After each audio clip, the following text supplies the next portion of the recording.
এগুলো তখন এখন কি আসসালামু আলাইকুম। আমরা চলে আসছি শ্রীমঙ্গলে অসংখ্য চায়ের বাগান। তো আমরা লাউয়াছড়া উদ্যানে ঢুকছি, এখনও প্রবেশ করছি আর কি মাত্র।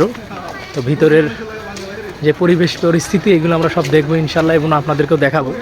ভিডিও শেষ পর্যন্ত অপেক্ষা করুন এবং দেখতে থাকুন। সাথে আমার আছে তোহা ভাই এবং আরও দুইজন সামনে চলে গেছে, সাব্বির ভাই এবং ফারুক ভাই। যাই হোক, অসংখ্য দর্শনার্থী রেগুলার এখানে আসে, আজকেও আছে প্রচণ্ড পরিমাণ ভিড়। তো চলুন শুরু করা যাক সিলেটের দ্বিতীয় পর্ব।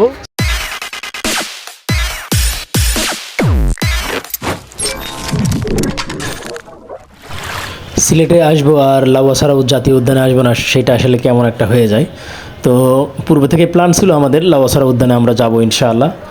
তো এখানে রিকমেন্ডেড একটা প্লেস, তবে এটা আপনার কি বলবো, 50% লোকজন বলে যে এটা জায়গাটা খুবই সুন্দর, আবার 50% লোকজন বলে যে আসলে পরে সময় নষ্ট। তো যাই হোক, আমরা চলে আসছিলাম 50%-এর পক্ষে। তো এখানে আসার পর দেখলাম আমার জল, এই সিনেমাটা আমি দেখছিলাম। কে কে দেখছেন আমার মতো এই সিনেমাটা অবশ্যই কমেন্ট করে জানাবেন। এখানে শুটিং হয়েছিল এবং আমার জানা মতো এখানে একটা হলিউডের সিনেমাও শুটিং হয়েছিল। তা সেটার পোস্টারটা বা সাইনবোর্ডটা আমি এখনও দেখি নাই, আশা করি চোখে পড়বে ইনশাআল্লাহ। তো আমরা রেল লাইনের পথ ধরে অনেক খানিকটা হেঁটে গেছিলাম। তো এরপরে আমরা আবার ব্যাক করে আপনার জঙ্গলের পথে হাঁটা শুরু করলাম। তো চিকন সরু রাস্তা, এর মাঝে মাঝে শুধু দুপাশে শুধু গাছ আর গাছ। বর্ষাকালে আসলে হয়তো বা পানি থাকে বেশ, তখন পরিবেশটা অন্যরকম দেখা যায়। তো আমরা আসছিলাম মোটামুটি বর্ষাকাল শেষে, এবং শুকনা মৌসুমও ধরা যায় না মোটামুটি। তো অনেকখানিকটা পথ আমরা হাঁটছিলাম এই জাতীয় উদ্যানে। তো তেমন কিছুই আসলে লিগালাই দেখার মতো কিছুই নাই। দেখতে এসে বাঁশ গাছ, চিকন চিকন বাঁশ গাছ দেখে সব হতাশ। হ্যাঁ, কি আপনার অনুভূতি কি? এই যে লাউয়াছড়া উদ্যান আসলে অনুভূতিটা কি বলেন? I say something. ওনার মুখ বন্ধ হয়ে গেছে, আপনার অনুভূতিটা বলেন ভাই। আমি তো অবাক, এসে এত সুন্দর জায়গা আর জীবনে কোনোদিন দেখিনি। হ্যাঁ ভাই, আপনার অনুভূতি কি? এই যে লাউয়াছড়া উদ্যান আসলে অনুভূতিটা বলেন। আপাতত এখন বলবো না, একটু দেখি তারপরে।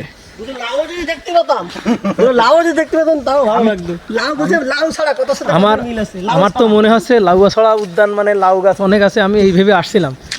লাউ গাছ তো নেই, বাঁশ গাছ আছে অনেক, তাও আবার চিকন চিকন বাঁশ গাছ। এটা দেখার মতো তেমন কিছুই না, তবে প্রাকৃতিক সৌন্দর্য এবং প্রাকৃতিক পরিবেশ আছে যেটা এক্স্যাক্টলি। যদি আপনি মনে করেন এখানে আমি অনেক কিছু দেখতে পাবো কৃত্রিম বিষয়টা তা না। এখানে ঘন বন জঙ্গল আছে এবং পরিবার নিয়ে আপনি হাঁটাহাঁটি করতে পারবেন বন জঙ্গলের ভিতরে, যেটা আপনাকে একটা অন্যরকম অনুভূতি দেবে। এটা হয়তো অন্য জায়গায় আপনাকে দিবে না। আদারওয়াইজ যদি আপনি মনে করেন যে না, আমি ব্যতিক্রম কিছু দেখতে চাই, তেমন কিছু না। কপাল ভালো থাকলে হরিণ দুই একটা দেখতে পারেন, আর যদি বেশি ভালো কপাল থাকে তাহলে বানর দেখতে পারেন। বানরে খুব ডিস্টার্ব করছে ভাই। তবে এই রাস্তা দিয়ে হাঁটলে একটা অন্যরকম অনুভূতি। পানি যখন হয়, এই রাস্তাগুলো ওরম চওড়া হয়েছে কিন্তু পানি যাওয়ার কারণে, এবং কেটে কেটেও রাস্তা তৈরি করছে। মনের ভিতরে হাঁটতে আপনার ভালো লাগবে, কিন্তু যদি যে বললাম যে যদি এক্সপেকটেশন আপনার বেশি থাকে যে আমি অন্য কিছু দেখব, তাহলে আসলে মনে করি যে আসলে আপনার আশাটা বোকামি হবে। এখানে তেমন কিছুই নাই। জঙ্গলের ভিতরে হাঁটবেন, হাঁটাহাঁটি করবেন, লম্বা লম্বা বড় বড় কিছু গাছ দেখবেন, পাহাড়ি গাছ টাছ দেখবেন। আর কি বলবো, শীতল একটা পরিবেশ, চুপচাপ নিরিবিলি পরিবেশ, এমন একটা পরিবেশ আছে। মোটামুটি হেঁটে ভালো লাগবে। তাছাড়া আমরা চারজন জঙ্গলের অনেকটা পথ পাড়ি দিছি, হাঁটাহাঁটি করছি। ও সাব্বির ভাই, তোহা ভাই, ফারুক ভাই ক্লান্ত। আসলে কতক্ষণ হাঁটা যায়? হ্যাঁ, হাঁটতে হাঁটতে দেখার মতো কিছু থাকলে বা ভালো লাগার মতো জিনিস থাকলে অবশ্যই মনে করেন যে হাঁটতেও ভালো লাগে, কিন্তু আসলে এখানে তেমন কিছুই নাই ভাই। যে রাস্তা দেখতেছেন এরকম রাস্তা, অনেকক্ষণ হাঁটার পরে মোটামুটি জঙ্গল থেকে বের হওয়ার একটা লাইন পেলাম। তো আমরা আবার তখন আপনার জঙ্গল থেকে বের হওয়ার জন্য প্রস্তুতি গ্রহণ করলাম। তো প্রস্তুতি গ্রহণ করার পরে আমরা যখন এই সাইনবোর্ড থেকে বের হইতে গেলাম, তো একদল হুজুর ভাইদের সাথে দেখা হলো রাস্তার মাঝখানেই। তো ওনারা আমাদের রিকমেন্ড করলো যে ভাই এখানে খাসিয়াপল্লী আছে, আপনারা ওখানে যাইতে পারেন। এই জঙ্গলে হাঁটাহাঁটি করে দেখার কিছুই নেই, চিকন চিকন বাঁশ গাছ আর গাছগাছালি ছাড়া আর ছোটোখাটো নালা ডোবা যেগুলো আছে এইগুলোই দেখতে পাবেন। তার চেয়ে ভালো আপনারা যদি খাসিয়াপল্লীতে যান, ভালো লাগবে আর কি। তো ভাবলাম যে ঠিক আছে, তাহলে খাসিয়াপল্লীর উদ্দেশ্যে আমরা রওনা করবো ইনশাআল্লাহ। তো এই জন্য আমরা নিজেদের ভিতরে কথা বলে ঠিক করে নিলাম। তো সবাই মত দিল যে ঠিক আছে, খাসিয়াপল্লী যাওয়া যায়। তো তারপরে খাসিয়াপল্লীতে আমরা রওনা উদ্দেশ্য করলাম। আর বাহিনীগুলো দেখতেছেন কি সুন্দর ফর্মালিটিস মেনে চলতেছে। তো খাসিয়াপল্লী এই রোড দিয়ে গেলে আর একটু বাহাতে যে একটা রাস্তা গেলে খাসিয়াপল্লী যাওয়া যায়। তো আমরা মোটামুটি হাঁটতে হাঁটতে বেশ ক্লান্ত, আর ভিতরে তো খাওয়া দাওয়ার কোনো ব্যবস্থা তো নাই, তো যার কারণে একটু ঝামেলা বেশিই হয়। হাঁটাহাঁটি করলে অনেক সময় দেখতে ক্ষুধা লাগে। তো যাই হোক, জঙ্গলে হাঁটতে একেবারে খারাপ লাগতে তা না, মোটামুটি ভালোই। জঙ্গল মে মঙ্গল হতা হয়, তা মঙ্গলের তো কিছুই দেখছি না, দেখা যাক।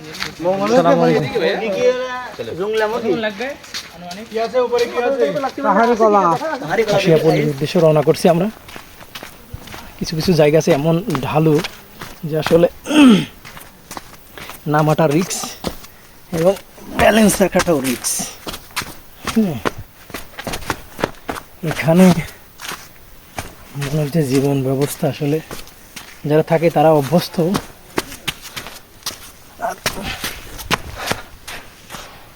বর্ষাকালে এইসব জায়গা থেকে আপনার প্রচণ্ড পানি আসে, দেখতে পাচ্ছেন এখন পানি নাই। তো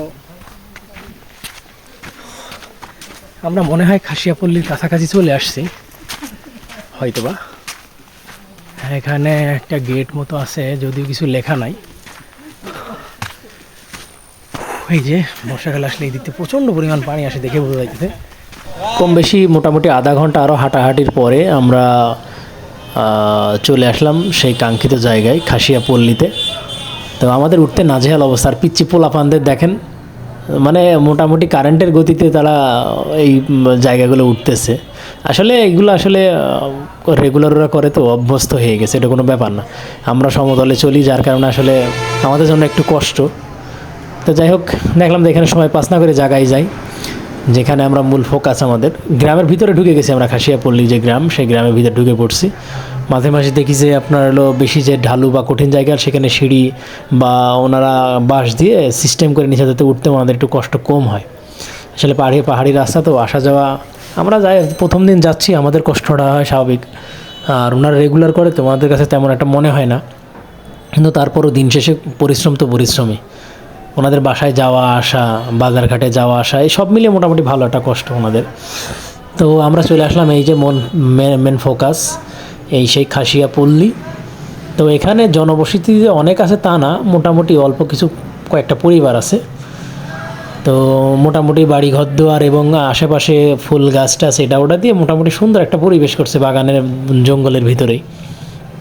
তো আমরা বেশ কিছুক্ষণ ছিলাম, প্রায় আধা ঘন্টা 40 মিনিট মতো এখানে ছিলাম। আপনারা পাহাড়ি বাসাগুলো দেখতে পারতেছেন। তো একটা জিনিস লক্ষ্য করে দেখলাম, এনারা যে বিল্ডিংটা করছে বা বাড়ি করছে, এটা কিন্তু আপনার ভিতরে কাদা দিছে, মাটি দেওয়ার পরে উপরে আবার সিমেন্ট দিয়ে প্রলেপ করছে। এইভাবে করছে, এইভাবে কেমনে কেমনে কী করছে জানি না। কাদার উপর আসলে আদতে সিমেন্ট কতদিন লাস্টিং করে এটা আমার জানা নাই। তো যাই হোক, এরপরে আমরা এখানে শুনলাম একটা খ্রিস্টানদের গির্জা আছে। তো এখন গির্জার উদ্দেশ্যে রওনা করছি, দেখবো যদিও খোলা থাকবেন আশা করি। তো দেখলাম যে আসলে ওনাদের তো আসলে রবিবারে আর কী বারে যেন সম্ভবত ওনাদের প্রার্থনার দিন, ওই দিন হলে ভালো হয় আর কি। আর আমরা তো গেছিলাম আপনার বুধবারে, তো সেই ক্ষেত্রে আমরা দেখতে পারি নাই। তো এই হলো গির্জা। এখানে মোটামুটি যারা আছে সবাই খ্রিস্টান। তো পুরুষ মানুষ খুব কম এখানে, বাচ্চা কাচ্চা এবং মহিলাদের দেখা যায় বেশি, যারা কাজে ফ্যামিলির কাজে বা বিভিন্ন কাজে ব্যস্ত। তো হাঁটতে হাঁটতে আমরা আরও ভিতরে গেলাম, যাওয়ার পর একটা প্রাইমারি স্কুল পেলাম। তো প্রাইমারি স্কুলটা বন্ধ ছিল, হয়তো বা কোনো কারণে বন্ধ আছে আপাতত। এখানে শিক্ষার জন্য একটা প্রাইমারি স্কুল আছে, প্রাথমিক শিক্ষার জন্য। কিন্তু স্কুলে উঠতে গেলে মোটামুটি ভালো বেগ পেতে হয়, কারণ অনেক ঢালু একটা জায়গা। যদিও সিঁড়ি করে দিয়েছে, এটা একটু অসতর্কতাবশত হইলে মোটামুটি একেবারে গড়াইতে গড়াইতে নিচে চলে যাইতে হবে। তো এটাও একটা রিস্ক বাচ্চাদের জন্য, যদিও তারা অভ্যস্ত, ওদের কোনো ব্যাপার না, ওদের হয়েই দেখছে এইরকম। তো আমরা আরও কয়েকটা পরিবারের সাথে এখানে দেখা সাক্ষাৎ করলাম, ঘোরাঘুরি করলাম। তো সবাই দেখলাম যে পান নিয়ে ব্যস্ত, প্রসেসিং করতেছে, বাজারে নিয়ে সেল করবে এইগুলা। মোটামুটি আমরা সচরাচর যেমন পান দেখি আমাদের এলাকায়, সেই পান থেকে এই পানের পার্থক্য আছে। এগুলো বেশ রসালো পানগুলা। তো যে বলছিলাম কিছুক্ষণ আগে, ওনাদের বাসার চারিপাশে বিভিন্ন ধরনের ফুল গাছ, বাহারি রকম ফুল গাছ, পাতাবাহার, অনেক ফুলের নাম আমি নিজেও জানি না। তো মোটামুটি বাসার আশেপাশে লাগাইছে, দেখতেও সৌন্দর্য বর্ধক হয়েছে আর কি। আর ঘরগুলোকে এরকম করছে, মোটামুটি হাতে গুনলে আমার মনে হয় এখানে 15 থেকে 20টা পরিবার সর্বোচ্চ আছে।